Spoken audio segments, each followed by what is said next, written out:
She took a job as a hotel front desk worker for a day, not knowing she would meet a very rich person who would change her whole life. Under the blinking light of the front desk lamp, Emily's fingers moved fast on the keyboard, trying to understand the old booking system. It was her first time working at a hotel, and she was only there because her best friend, Jenna, had called 2 hours before, her voice rough from sickness, nearly begging her to take her place. The hotel was tiny, hidden between closed stores and calm, narrow streets, but the rain that night made everything feel more alone. The door made a sound. Emily looked up, surprised. A tall man came in from the heavy rain, water falling from his black coat, shoulders a little bent, as if the harsh weather showed something difficult inside him. His dark hair stuck to his forehead, and his eyes, those eyes looked dead, empty, as if they had not seen happiness for a very long time. She coughed softly and gave her kindest smile. "Good evening. Do you have a room booked?" He paused, standing a bit too long without speaking. I'm not sure," he said, his voice low, almost rough. "I called earlier." She nodded and began typing. "No problem. What name should I search for?" Again, that stop. He looked at her, not just at her face, but through her, like someone trying to decide if they should speak or leave. "Graham?" he said at last. "Graham Weston." Emily typed the name and quickly found the room. "Got it. Room 204. One night, large bed, late checkout." He did not reply. "Would you like help with anything else?" she asked, giving him the room key card. Graham took the card slowly. Their fingers touched for a very short moment, but he did not move away, nor did he smile. "Thank you," he mumbled, then turned. Halfway to the lift, he stopped. Emily watched as he stood still, his back to her, not moving for almost 5 seconds. Then he turned his head a little, just enough that she saw the side of his face again. His eyes, far away and empty, met hers for a second. Then he stepped inside the lift and was gone. She let out a breath. Something about him made her feel uneasy, not scared, but sad, like watching someone drowning while still standing on dry ground. An hour went by. The lobby stayed quiet. Emily sat back in her chair behind the desk, looking through old magazines without much thought. Rain gently tapped on the windows, a steady beat that matched the clock on the wall above her. Then something caught her eye. Outside, past the glass doors, barely seen through the falling rain, was a person. She stood up slowly. No umbrella, no movement, just a man sitting on the metal bench in the small garden balcony outside room 204. He was not smoking. He was not on his phone. He was just sitting still, very wet, like he did not feel the cold at all. Emily pressed closer to the glass. It was Graham. She looked at the clock. It had been more than an hour since he checked in. Still, he sat there, head down, shoulders drooping. She wanted to step out to ask if he was okay, but something held her back. Not fear, but a strong feeling, a clear sense that this was not just a man caught in the rain. This was someone trying to feel something, anything. A flash of lightning lit up the sky behind him. For a moment, his shape was sharp against the wet stone walls, hands held tight together like in prayer or deep sadness. Emily's chest felt tight. She turned away from the window, heart beating fast, not sure why her throat felt squeezed. Back at the desk, she stared at the empty paper pad next to the phone, and slowly, almost without thinking, she tore a piece from it. She picked up a pen. Her hand stopped for a moment, then she wrote one sentence. She folded the note carefully. No one came into the lobby after that. The rain fell harder, and Emily sat quietly, the folded piece of paper in her hand, waiting for the right time. Emily did not sleep that night, even after her work time ended, even after the manager came back and thanked her with a tired smile.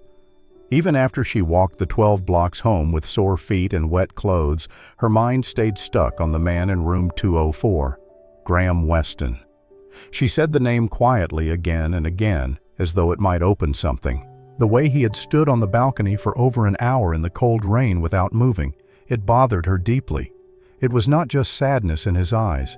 It was emptiness, a kind of quietness that whispered not peace, but giving up as if his body remained only because no one had told it to stop breathing yet. By the clock, she was still awake, wrapped in an old blanket, sitting on the edge of her small bed. Her tiny apartment buzzed softly with the sounds of cars far away and a neighbor's television. Her knees were pulled up to her chest, her thoughts going round and round without end. She had seen that look before, on herself in mirrors, in times when the world felt too heavy to carry. She reached for the old spiral notebook she kept beside her bed. It usually held lists of food, work times, reminders to call her landlord or email teachers. She turned to an empty page, then paused. What could she say to a man she did not know? What could she possibly write that would not sound silly? She did not think too much about it. She let her hand move, her heart speaking faster than her mind. If you are still alive today, you are stronger than you think. No name, no explanation, just that. It was not advice, it was not pity. It was truth, one she needed to hear herself sometimes. Before morning, she returned to the hotel. She told the night front desk person that she had left her phone charger in the break room. No one asked her anything. Room 204 was still being used. A faint, thin line of warm light shone from under the door. Emily bent down, folded the paper in half, and gently slid it under with a shaking finger. Her heart beat hard in her throat.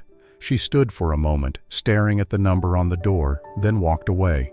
The next morning, she went back to her normal life. Graham was gone, checked out before the sun rose. No message, no note, no sign. His room was clean, his name crossed off the list.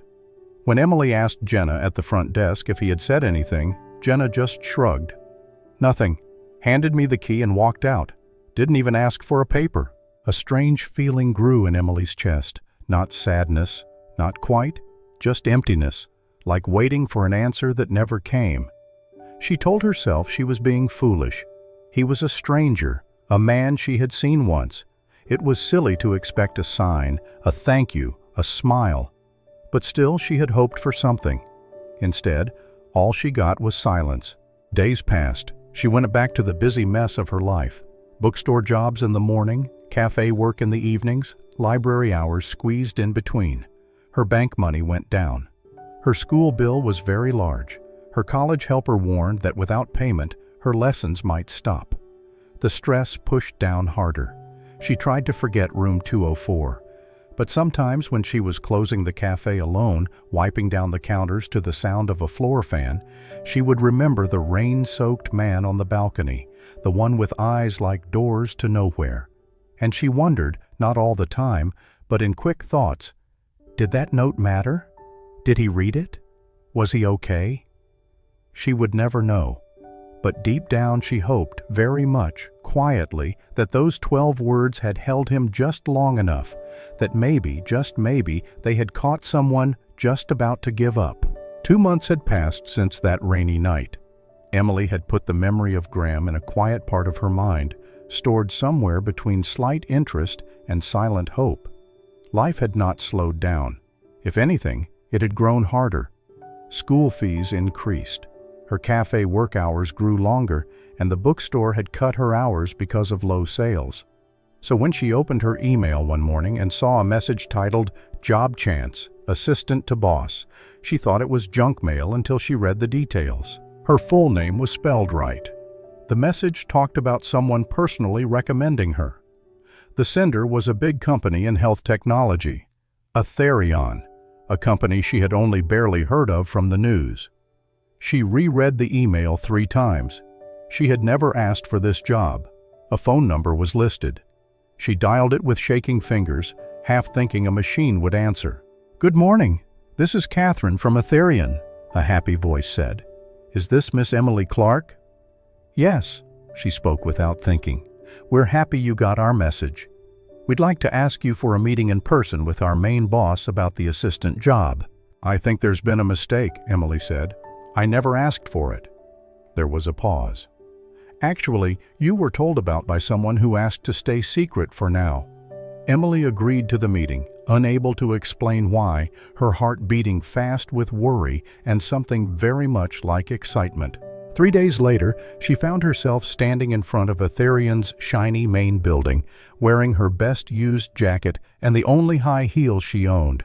The lobby was polished marble and glass. Every step she took made a sound. She was taken to the floor where the bosses worked. "Wait here," the assistant said, pointing to a door. Emily stepped inside. The office was full of light from very tall windows, modern, simple. And at the far end, behind a smooth black wooden desk, stood a man in a nice suit. His back was turned as he looked out over the city view. He turned and Emily stopped breathing. It was him, Graham, but not the man from room 204. This version stood tall, shoulders straight, clean-shaven, hair neatly fixed. His eyes still held deepness, but now they were awake. He smiled gently. "Hello, Emily," he said. She blinked, shocked. "You? You work here?" "I run it," he replied. "Athereion was my company from the start. I've just come back." She could barely find words. "I don't understand." Graham stepped forward, pulling something from his jacket pocket. A folded piece of paper. It was worn at the edges, water-stained, but still easy to read. Her handwriting. "If you are still alive today, you are stronger than you think." "I kept it," he said softly. "I read it 3 times that morning, and then I got up, packed my bag, and checked out. Not because I felt better, but because I knew someone out there believed I might be worth helping." Emily stared at the note in his hand, her chest tightening. "I had planned," he went on, "to end everything that night. I will not lie to you. I was not in pain. I felt nothing. I believed nothing mattered. But that line you wrote." He looked at her now, his voice shaking just slightly. "It broke that quietness in my mind. It was the first voice that did not sound like judging or shame. It was hope." Emily swallowed hard, strong feelings rising. I didn't know. I was scared. You looked like someone who needed to hear something real." "You were right," Graham said. "And I needed more than anything to hear that I wasn't unseen." Silence fell between them, thick and important. Then he said, "I asked the hotel staff for your name. I didn't want to bother you, so I waited until I had something real to offer." He pointed toward the desk. "This job is yours if you want it. Not as a gift, not as payment, but because I believe you belong in a place where your voice matters." Emily looked at him, really looked. He was still the man from that rainy night, but so much more. And somehow, so was she. Working next to Graham became the most unexpected part of Emily's life. Each morning, she entered the tall Athereion building with a quiet, strong will, and left each evening feeling like she had stepped into someone else's story. But it was not a dream. It was real, and it was happening to her. Graham, now back in his full role as main boss, was nothing like the cold leaders she had thought from the outside. He was respectful, calm, but there was a warmth beneath his quietness, a warmth that showed itself in small actions. He brought her hot tea at exactly 3:00 p.m. every afternoon. Chamomile, because he had remembered her saying she did not like coffee. When it rained, he was already at the entrance with an umbrella, holding it over her head with that same quiet look, like it was the most natural thing in the world. And every time she did something small well, a well-arranged file, a last-minute meeting set up, he would smile and say, "Thank you, brave one." At first, she thought it was just a link to the note, but after weeks of hearing it, the way he said it started to sound different, like a truth he truly believed about her. And every time she heard it, she stood a little taller. They found a way to be together. He invited her once to a street food cart after work, a tiny cellar hidden between 2 buildings known for the best grilled corn in the city. She laughed when he did not know how to eat it without getting spice on his shirt. He laughed too, fully and truly. On other evenings, they stayed behind in the company's small worker library, helping the unpaid staff put books back after hours. Graham never announced he was there. He just rolled up his sleeves and sorted books by spine color instead of author name, smiling like a child when told he was wrong. One night as they walked out, they passed an older security guard having trouble with his shoe. The bottom had come loose, flapping oddly. Graham stopped without a word, knelt down, and used an extra roll of strong tape from his bag to tie the man's shoe tightly. "That'll hold for a few days," he said kindly, and patted the man's shoulder. Emily watched, heart tight. It was not about high place or showing off. It was just who he was. Someone who noticed what was not noticed. Someone who remembered what it was like to feel unseen. And maybe she thought that's why he saw her. They began to talk more, not just about work, but about memories, childhood fears, what they wanted to be before life forced them into just getting by. But there was always a line neither went over. It sat there, quiet but heavy, between their chairs and meetings, in the stops between jokes, in the small, quiet times after laughter. Neither of them said anything about it, but both of them felt it. One evening, as they waited outside in the company's side garden, just a narrow green strip between buildings with 2 old benches and a single cherry tree, Emily broke the quiet. Her voice was soft. "I used to sell bottled water in movie theaters." Graham turned, eyebrows a little raised. "I wore a uniform 3 sizes too big. My shoes always squeaked when I walked. I dropped a whole tray once and cried in the break room for an hour." He said nothing, waiting. She looked away, playing with the sleeve of her sweater. "I never finished college," she went on.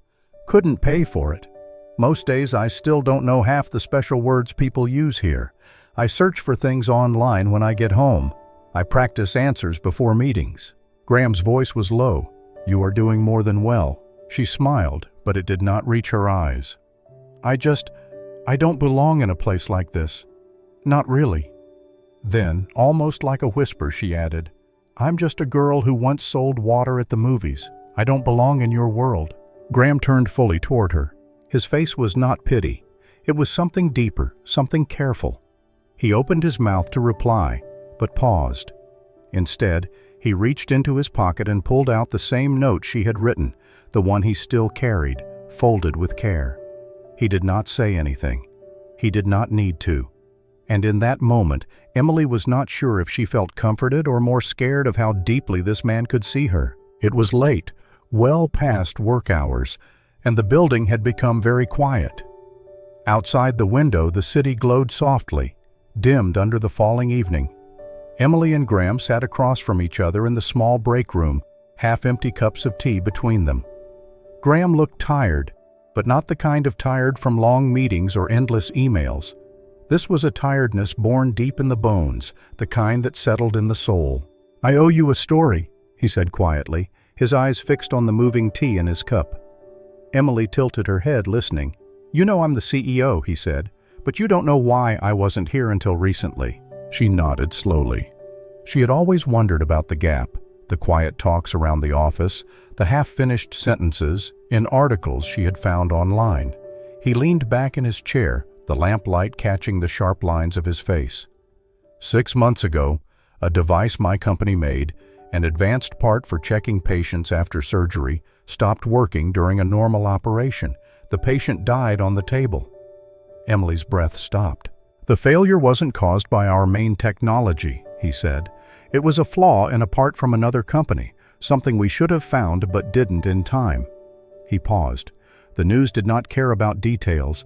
Headlines screamed, "Tech boss plays God with human lives." "Athereion's risk turns deadly." I became the face of wanting too much, of being too proud, of being too careless. He swallowed. "Investors ran away. Our stock dropped very fast. I stepped down to protect what little good name the company still had." Emily sat in shocked silence. "But that wasn't the worst part," he said, his voice dropping, almost a whisper. "The brother of the man who died found me, waited outside the court. He didn't yell. He just looked me in the eye and said, 'I hope you live long enough to feel the pain I do every day.'" A long, quiet silence passed between them. "That night," Graham went on, "was the first time I didn't sleep at all. The guilt, it ate through me like acid. Not because I pulled the trigger, because I built the gun and people trusted me with it." He looked down at his hands. "I started to just move through days like they weren't real. I stopped answering calls. I couldn't touch a test product without shaking. I told myself I was a sickness in the form of a man. Everything I made hurt someone." Emily's eyes burned. "And then," he said, smiling faintly, "I checked into a small hotel. No bags, no return ticket. I didn't plan to check out." She knew. Her heart thumped. "But under the door," he said, pulling out the now crumpled note from his wallet. "This was waiting for me." He handed it to her. She took it with shaking fingers. "If you are still alive today, you are stronger than you think. I read it 10 times. I cried for the first time in weeks, and then I ordered breakfast." Graham leaned back again, his voice more steady now. "That day I decided to stop hiding. I hired my own searchers, forced open secret reports, redid every test. It took 3 months, but the truth came out. It wasn't our tech. It wasn't my team. It was a fault in one supplier's writing, hidden under 10 layers of other companies." Emily was silent.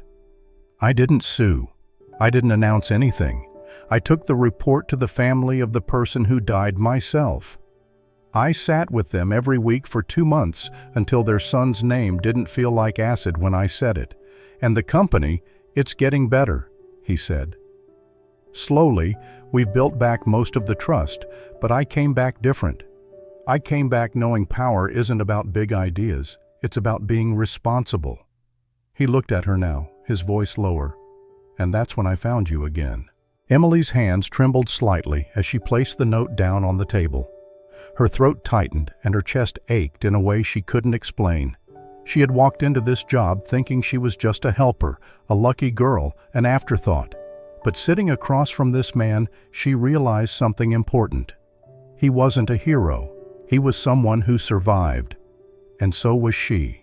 The weeks that followed were the calmest Emily had ever known. She and Graham worked closely on a new plan, a health help program for communities that did not have enough. It was his idea, but he always said it was theirs. Together they planned mobile clinic routes, worked with groups that help people, and visited local places. Every meeting, every talk, felt like building something that mattered. And always, Graham was caring in quiet, almost unseen ways. He would place a cup of warm water on her desk just as she sat down, without needing to ask what she liked. If he saw she was deep in emails, he would leave a small note, "Breathe." If her hands were cold in the meeting room, he would slide over his mug for her to hold. Somehow, he had learned that she liked small cards for new words. So one day, tucked between a stack of meeting folders, she found a fresh pack labeled, "Today's English from Your Quiet Helper." Emily began to feel safe. But with that safety came a feeling of fear she knew. She could not name it at first. It crept in between compliments and thoughtful actions, growing quietly in moments when no one else was watching. It whispered to her when she passed the mirror in the boss's elevator, or when she walked through halls with glass walls and confident steps. The question circled her heart like a shadow. Do I really belong here? Or am I just passing through someone else's world? At one of the company's formal gathering dinners, Emily wore a simple blue dress borrowed from a neighbor and pulled her hair back with shaking fingers. She had tried to walk like she belonged, speak like she belonged, but then came the whisper. Near the sweet dessert table, 2 co-workers, well-dressed, confident, the kind who had never once said hello, stood talking. One of them looked toward her and smiled oddly.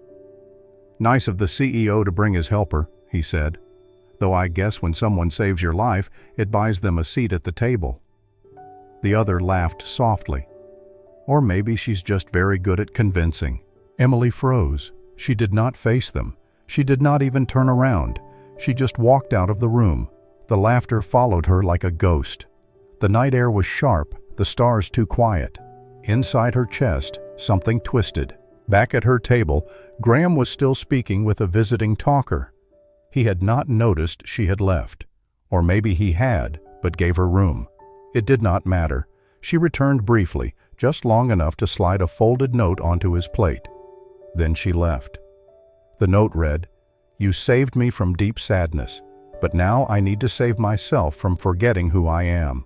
She did not go home right away. She walked for hours through neighborhoods that reminded her of where she came from, past closed markets and dimly lit streets, places where no one knew her name, but every corner held a version of the girl she used to be. Emily was not angry. She was afraid. Afraid that she was starting to judge her value by the gentleness of someone else's world.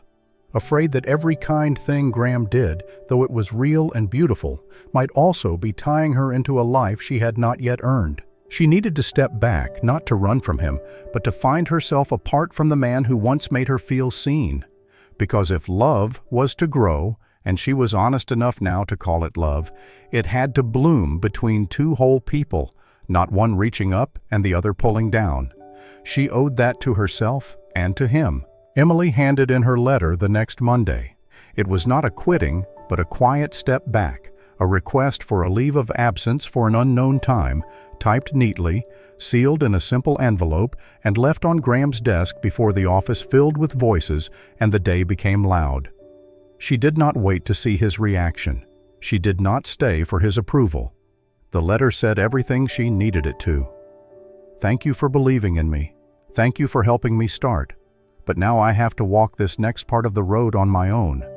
She left her work card beside the envelope, its neck strap coiled neatly like a ribbon on a gift. Then she walked out through the glass doors without a goodbye. But she knew somehow he would understand. That evening, she sat at her small kitchen table and signed up for night classes at the local college, business talking, computer skills, and a workshop in how to run a charity. Her schedule became a map of giving things up, teaching children from 8 o'clock a.m. to noon, doing freelance data entry from home until mid-afternoon, then rushing across town to attend classes until 10 o'clock p.m. Her new apartment was simple.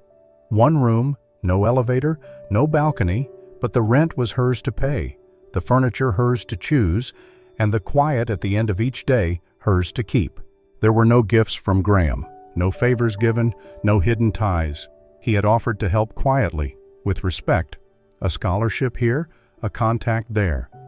She said no, not out of pride, but purpose, because she did not want to be built by someone else's kindness. She wanted to be whole, to come back to him, not as a girl saved, but as a woman who had rebuilt herself. He never pushed, and still his presence stayed. They messaged, not every day, but often enough, not with statements of wanting, but with small truths. Had to do a 5-minute speech today. I didn't fall over.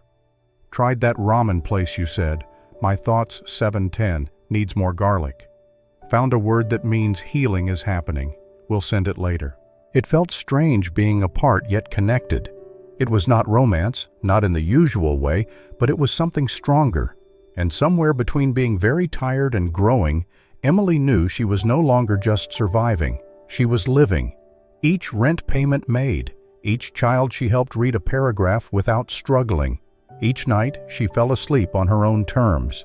It was all a thread weaving a life that finally felt like her own plan. And still some nights, when the city grew quiet and her textbooks were closed, she would open her journal and write. One entry, written under the soft sound of midnight rain, remained her favorite. He waited at the edge of my storm, not to pull me out, just to hold the umbrella if I ever turned back.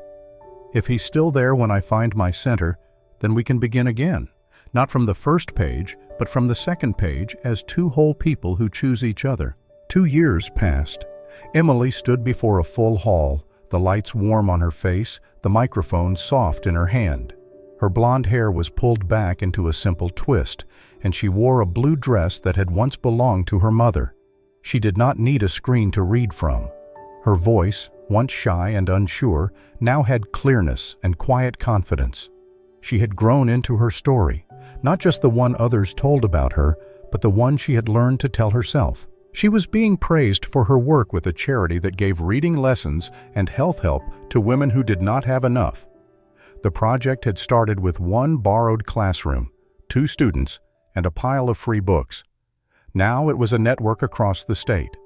Hundreds of women, mothers, survivors, daughters, could now write their names, understand medicine directions, ask questions without fear. As the standing applause filled the hall, Emily looked out over the crowd. She saw familiar faces, students who had become helpers, doctors who had once doubted her, now nodding with pride. And still she felt her heart skip, not from nerves, but from something else, a feeling that the moment was not quite complete. When the applause finally stopped and the official parts ended, she stepped off the stage and into the crowd, shaking hands, hugging old friends, laughing with the women whose lives now joined hers. And then she saw him standing in the back row, away from the bright lights and cameras, dressed in quiet gray, his figure tall and calm, his hair a little longer now, a touch of silver at the sides. Graham. He had not saved a seat at the front. He had not sent flowers or a message. He had simply come. Their eyes met across the room, and everything else, the sound, the lights, the movement, seemed to disappear. Later that evening, they found themselves walking together along the river. The same river where 2 years ago Emily had walked alone on a stormy night, lost in questions. The air now was cool, with a hint of coming rain. The path was quiet, the city sounds muffled in the background. The lamplight flickered on the water like a memory returning home. "I never thought I'd see you today," Emily said softly. "I never stopped following your work," Graham replied, his voice calm. She turned slightly toward him, the corner of her mouth lifting. "You never said a word." "I didn't need to," he said. "You were already saying everything through what you did." They paused by a bench that looked over the water. Emily traced the wood with her fingers, then looked at him. "Do you still have it?" she asked. Graham pulled out his wallet, carefully and without hurry. He unfolded the worn, water-stained piece of paper, the same one she had slipped under his hotel room door so long ago. "If you are still alive today, you are stronger than you think." Emily's breath caught in her throat. "You kept it all my life," he said, "because it gave mine back to me." He did not ask her to marry. She did not ask. But he reached for her hand, held it, and when he leaned forward to press a kiss to her forehead, it said everything words could not. Not a promise for always, but a clear knowing of now, of two lives that had met, not by chance or need, but with a goal. In the weeks that followed, Graham returned to his charity work, now guiding young tech thinkers in good behavior and feeling-based leadership. Emily continued her help programs, expanding into health teaching in country areas for young mothers. They did not move in together. They did not need to. But sometimes at the end of a long day, a message would appear on each other's phones, a single line. "Today, I am still alive, so I guess I am still stronger than I think." It felt strange being apart yet connected. It was not romance, not in the usual way, but it was something stronger. And somewhere between being very tired and growing, Emily knew she was no longer just surviving. She was living. Each rent payment made. Each child she helped read a paragraph without struggling. Each night she fell asleep on her own terms. It was all a thread, weaving a life that finally felt like her own plan. And still some nights, when the city grew quiet and her textbooks were closed, she would open her journal and write. One entry, written under the soft sound of midnight rain, remained her favorite. "He waited at the edge of my storm, not to pull me out, just to hold the umbrella if I ever turned back. If he's still there when I find my center, then we can begin again. Not from the first page, but from the second page as two whole people who choose each other." If this story touched your heart, reminded you of the quiet strength in kindness, or made you believe once again in second chances, then take a moment to think with us. Sometimes the smallest words can save a life. Sometimes healing does not come in big actions, but in shared quietness, in a folded piece of paper, in the simple act of showing up. If you believe in the power of stories that heal, inspire, and remind us of what truly matters, then we ask you to become part of our journey. Subscribe to Soul-Stirring Stories for more tales of strong will, love, and hope that will stay with you long after the story ends.